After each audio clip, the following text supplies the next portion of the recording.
The Man Who Was Death is episode 1 of season 1, original air date June 10th, 1989.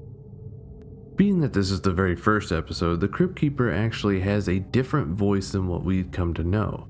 Instead of his lively, pun-filled self, he's very low-key, almost in a hushed state. All those cute little maggots. So don't expect the cackling ghoul that we all know and love.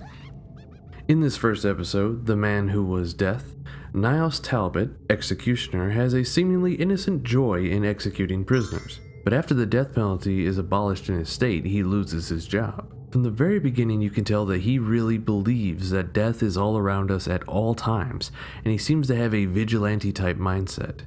I ain't here for your money. I find you both guilty of the murder of your former wife, Mr. Carney. And as cliche as the saying goes, the road to hell is paved with good intentions. In this case, the whole episode revolves around cycles and systems, and how taking control can actually bring new problems because there's so many new variables that are brought into your world. The more Niles goes on about what he thinks is wrong, the more he seems like he doesn't actually believe what he says. Instead, he enjoys the power, being able to take control of some aspect of death itself. But after being caught and tried like the criminals that he hates, the cycle of death repeats. Since you're such a staunch supporter of capital punishment, you'll be glad to know the state legislature has just reinstated the death penalty. He's faced with the same cold indifference that he showed the men that he had executed before. My job. That's why I did it, because it's my job.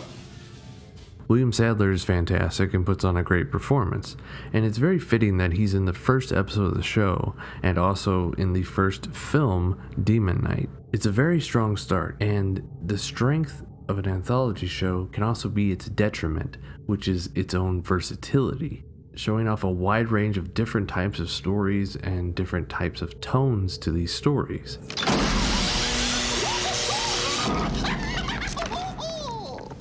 This one just happens to have the philosophical ramifications of dealing with life and death.